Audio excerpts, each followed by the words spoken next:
welcome back. This is Sherry with Heart and Soulful. I'm back in the studio today to do just a couple things. Hopefully this won't be a very long video, but I wanted to show you the papers that I did on camera yesterday, and I let them completely air dry. I did not rush them, and I wanted to show you how they turned out so that you can see next steps for a couple of these.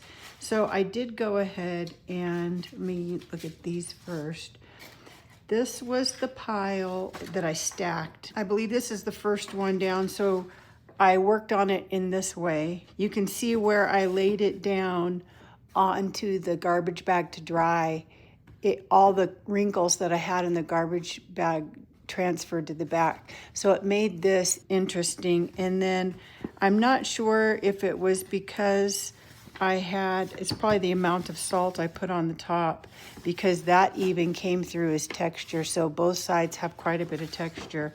And then this one has a lot of the metallic. I did mix this one up quite a bit, before I added the next layers, but you can see how much more subtle they come out if you, go back and watch the video yesterday.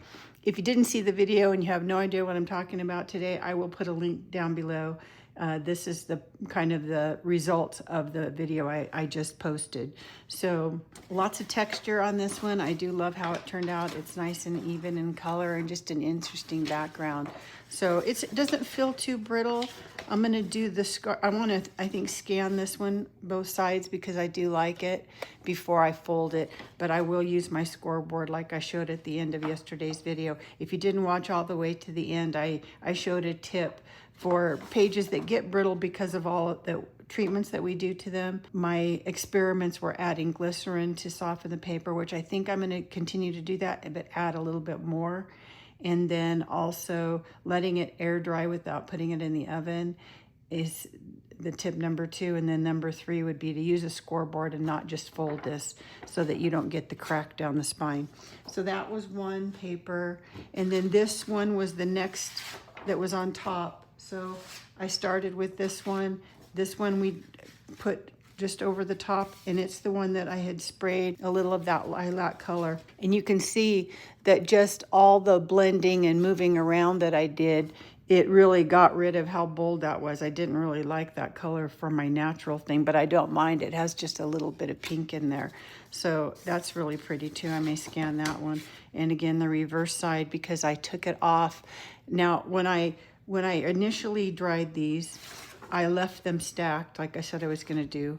But after they were almost completely dry, they were still damp, I took them apart. So this one was then laid on some paper the plastic that had wrinkles. And so I was able to transfer some of that, and it just made it more interesting. And then this was the one that was on the top that I added the more gold mica spray and the coffee at the end there, and you just see all that texture. I think the paper was actually laying this way in the tray, so you can see I had diluted it a little bit, but I left it too, so you end up just with all that texture. But it's smooth now because I used my blue sponge that I showed at the beginning, and I just wiped all of that away before I ironed it. So these have been cleaned and ironed, and so they're ready to scan. This one, I don't think you can see it on camera, but I had put, I believe, some of that blue on there, and so I got that really pretty kind of sagey green color. And then again, this is the back side of it, which actually ended up with more of that lilac color. So this would have been laying this way in the tray, and then you can see where that is very white. The paper was just put on top like that.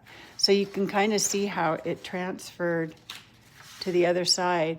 So when I mentioned at the beginning of the last video, when you have these folded and you're putting your folios together, if I were to fold this one in this direction and then this one in this direction, because those were on top of each other, it's a nice flow. Of course, then this one would have been actually facing this way, but you can turn it in such a way, that then if I folded this one this way, that looks good together. So stacking them has some benefits, but I never seem to, by the time I've ironed them and cleaned them and all that, they're all out of order, so I have to kind of figure it out again anyway. So that's those three. Now I didn't want to, I wanted to show on camera what they come out like, even though they dried naturally. So this is the one that I did first, where I didn't spray the backside. I just laid it in the tray. And so I have white, but then I do have color, because if you remember, I started it and then I lifted it up to show you how you get some liquid on there anyway. So this is just from all the excess liquid in the tray kind of going under there, but then it did leave those white spots too. So this is how it dries. If you do it naturally and you don't help it along, it's not going to be flat, and you have all of this crusty salt that's still on this. So what I need to do is I need to heat up my iron here, and then I'm just gonna just kind of sand it off.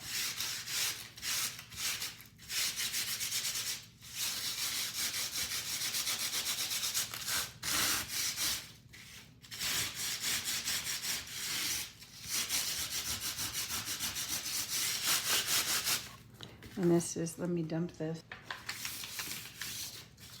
I think I got most of it. It's just,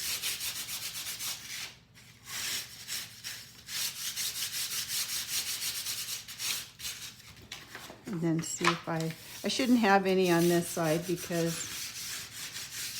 I didn't work that side. So now I have all the salt off, but you can see where it was sitting. It gave me that texture. Now this would have been the larger salt, and then this here is the finer salt. Remember, I aimed for the brown areas for the finer salt, and in the black areas I did more of the large coarse salt. So that's just a really pretty paper, but you remember, you know, how dark it was. It did lighten up, but this is all still black compared to some of the papers that I showed at the end of yesterday's video, where a lot of the black was more gray. I had it much more diluted. So this I had only, in fact, it's all dried now because I had very little liquid in it, but I can reconstitute this as just that India ink by adding water. So I can continue to work with that cup, and just it'll be more gray the more I dilute it. So I like both. It's just, that's how you get those two different colors. So I'm gonna iron this as soon as my iron's hot. But in the meantime, I'll show you these. So this is the vellum, and you see how wrinkled up. Now I let this dry completely naturally too, but this is very crispy and brittle. So I'm half tempted to do an experiment where maybe I coat this in glycerin first and see what happens, just to kind of keep it from being so brittle and see if that helps at all. But the same thing, I need to do the same thing to this one, and I need to try to get the salt off.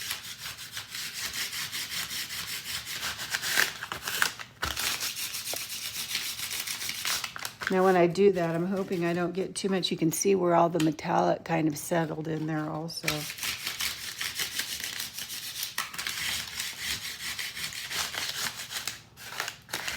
Okay, now I'm not trying to rub, like on this one, you can see how it really makes a lot of texture. I've gotten the salt off, but I want to leave that. I really kind of like that texture. I mean, that is just a super interesting grungy piece of paper. So we're gonna see how heating this up with the iron, if we can get that more flat. It is harder to do than regular paper, so it will keep some of these wrinkles, which I don't mind, because this I use mostly for pockets and things like that. And then this is the fabric. So let me I'm gonna go ahead, because I did put salt on this too. Now I've been using it just to kind of protect my table, so it has all the salt sitting there from the other two things, but I'm gonna dump this off. So this, I really like how this turned out. And if you remember, it was sitting in the tray this way. And if you remember, I really kind of mixed this up a lot before I took it off, but I did add some of the coffee, which gives you that kind of rusty look, and the black splatters held up. But I really had a lot going on in there, and I do like how grungy that turned out. It did dry because of the salt and everything. It's really stiff. So I don't know. I'm gonna iron it, see if it softens up, because I would maybe want to rinse it and let it dry again, but I want to iron it first to see if I can heat set any of this thing. And then I think what I might do, I don't want to ruin the whole thing because I like it, is maybe save a piece that is enough to fit in a book. Like, so that if I do want to use it, this is the book I'm going to work on that I'm going to show you today. I'm going to start. Maybe save enough that if I wanted to do this on the cover, and then maybe I'll cut a piece off and rinse it after I iron it, just to see if it blends it more or if it will still stay looking like this. So that's going to be kind of my little experiment. I'm going to bring over my messy ironing, my June Taylor Quilters cut and press that you see me use. It's what I do my grungy stuff so I don't ruin my ironing board. But I'm just going to hit this. My iron's hot now. And see what the other side looks like too. And just, even though this is flat, it dried perfectly flat. I want to try to heat set this. I don't know if that does anything at all, but if it will help me to keep this coloration without rinsing it out, then that's a good thing. So I'm going to do this just for good measure, and you can see the texture from the salt on that too. It's just so interesting. I mean, you know, there's lots of ways to echo dye fabric and do different things like that, and do the rusted fabric, which I need to do more of. But using this combination of things just gives you such an interesting patterns and textures that I don't know how you get any other way. So it didn't really soften it up too much. You know, there's just, I think because of the salt, it just really dries it out. So I am gonna, I think, try to tear off a piece and rinse it, and then I'll let you know what happens in the future thing. But that would be that one. Now this is gonna be a little harder to do. And I'm gonna kind of just see, this gets very brittle. That's why I mentioned maybe doing the glycerin.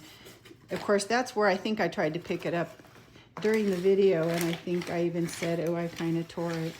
So I think I had made that fragile already.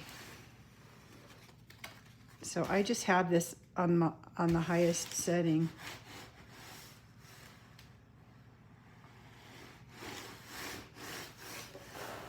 And this I can tell is the back side.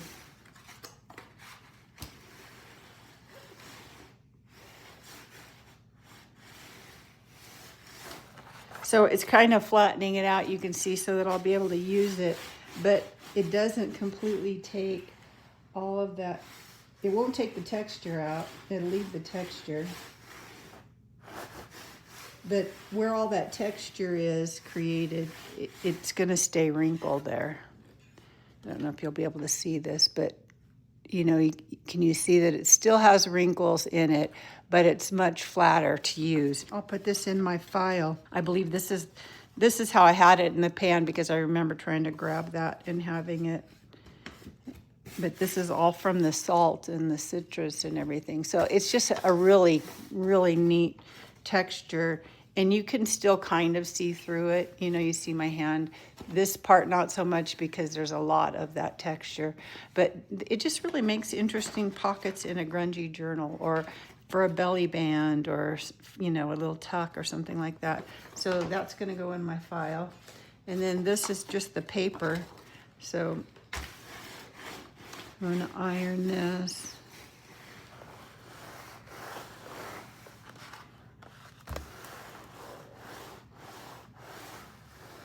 And that's it. That's how you create your grungy papers. And then you'll just have a nice stash of these. And some of them you can use for folios. I'm not going to fold that because I want to scan that one. It turned out nice. And then I'll score it, and that can be a folio in a journal. Or, you know, sometimes I like to do the more neutral ones for folios, for the pages, and then use these bolder ones for pockets or some, you know, tucks or something like that. So that's it. The other thing that I'm going to work on, and let's see, this is such a short video, maybe I'll go ahead and show you the next steps of what I'm gonna do. I'll move this out of the way. So I decided I'm gonna create this journal, and I want to try a new binding that I haven't tried. So I may practice. This may end up being my practice, and then I'll have to do another one on camera because I'm just anxious to try it. So we'll see what I end up doing. I might make a small one or something, but it's going to be an open spine, and I have never done beading and stitching together on a spine. So I'm going to try to do that, and we're going to see what I end up coming up with. So I kind of played around a little bit yesterday, didn't get very far, but I'm working on some of the beads I want to use. I'm not sure if I'll maybe use some other ones, but I thought I would share how I made these little beads. And they're with book page, so I don't know. Let me see if I can get them into focus here. There you go.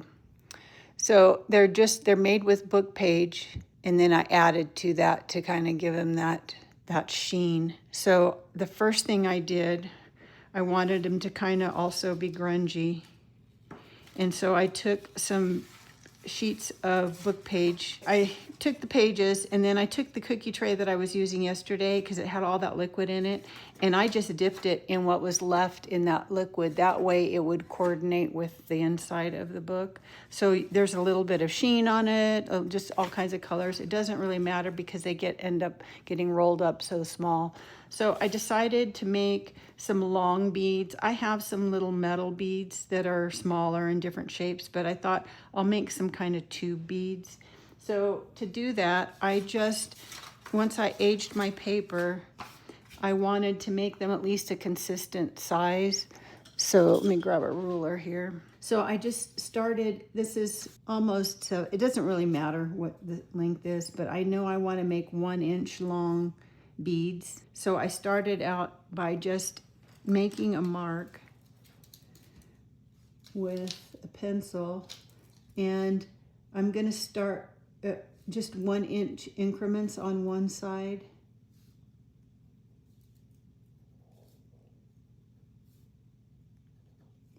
And then the other side, starting from the same end, I'm going to go 1/2 inch first, because I want to be in the middle of this top one. So I'm going to 1/2 inch, and then I can either move my ruler or just look and do these 1 inch apart again.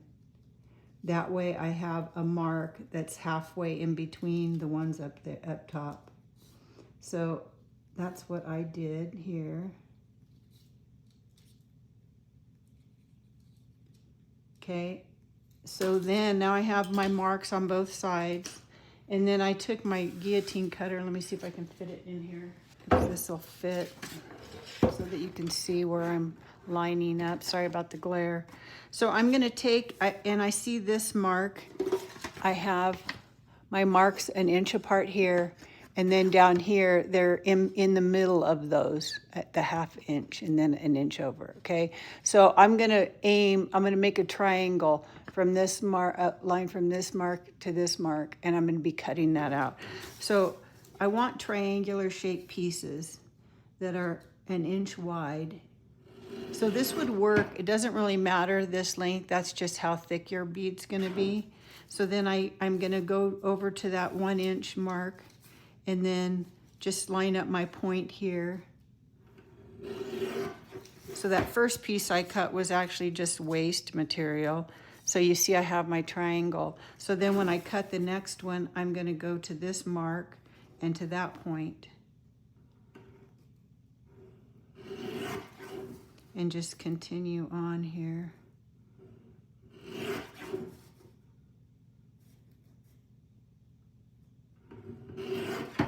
Until I've cut all my pieces, okay? So that's gonna cut these. And then I wanted, you need to think about how big around you want the hole for your bead. So you could use something like a skewer or something like that. I didn't want my hole that big. I don't need it to be that big. So I found this little piece of metal that I had that is smaller. So if you have something like this worked great because it's metal and I didn't have to worry about sticking too much. So what I found was helpful, and I don't have some water, or here's some water. What I found helpful, because this is old book page, and now I dipped it into that liquid that has, salt and lemon juice and whatnot. You could age it with something else. You wouldn't have all the acidity there, but I used the tray that I had. So this is somewhat brittle. So to start it, I found it was easier if I spritzed the end with water, and that way it made it pliable and it didn't want to crack.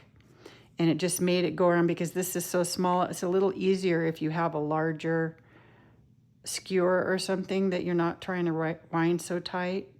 But you just make sure you have it kind of flat, straight and flat, so that when you end up, this is kind of in the middle, and it will make your bead kind of taper towards the metal like a tube, but more shaped like rice or something like that. So once I got past that water part, that wet part, I just want to take my glue stick and I'm just going to run it the rest of the way down so that has some glue on it. And then I'm going to finish rolling it around my little skewer. And now I have a nice tapered tube bead.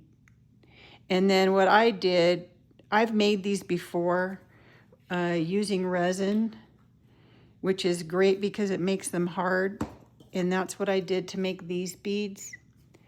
So it makes them, kind of harder, but I don't have any here. So I just used glue for these. So I just did a layer of my gloss Mod Podge, which you can use any kind of glue really. You don't even have to use this. I just decided I wanted to do another treatment to this.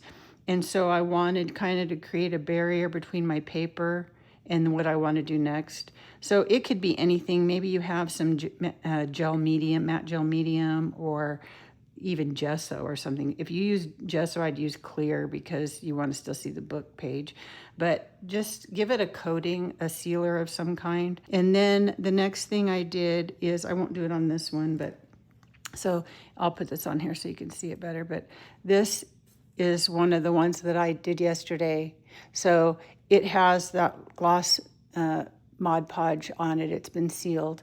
And then the next thing I did is I just sprayed it with, which one did I use? Now I need to remember. I almost think I did. I'm not sure which one I used now, and I want to get them the same color. I used one of these, just a mica spray. I probably used this one. It looks kind of like this color.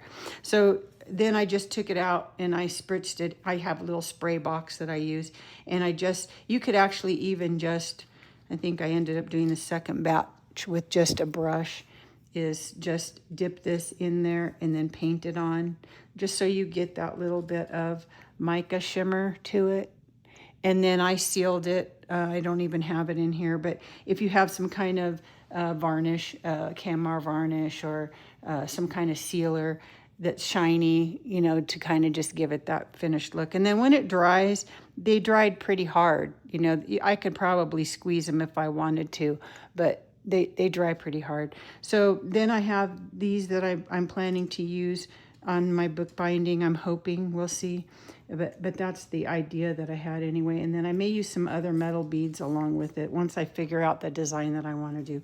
So make up some beads, and they can be any size. You can make them smaller if you wanted. I just wanted to do some long ones. So these are inch. You could do ½ inch, anything. These that I did are much bigger around. I did these a long time ago when I did my Bohemian journal, travel journal. And these were done with my gel print papers. And like I said, I did them with resin, but you can do them around a pencil if you want a really big hole like that, and just to decorate a pencil. These are not attached to each other. They're just kind of stacked on here. And then you can make smaller. These are smaller ones that I did with a skewer. So any kind of thing that you have that you can put them around, but they're just kind of fun to do for dangles and that kind of thing. So that's it for today, and I'm going to work on the journal. I'm going to try to do it on camera. That way, if it does turn out, then I won't have to do a second video. So that's it for me. Have a great rest of your day. Now go make something. Bye.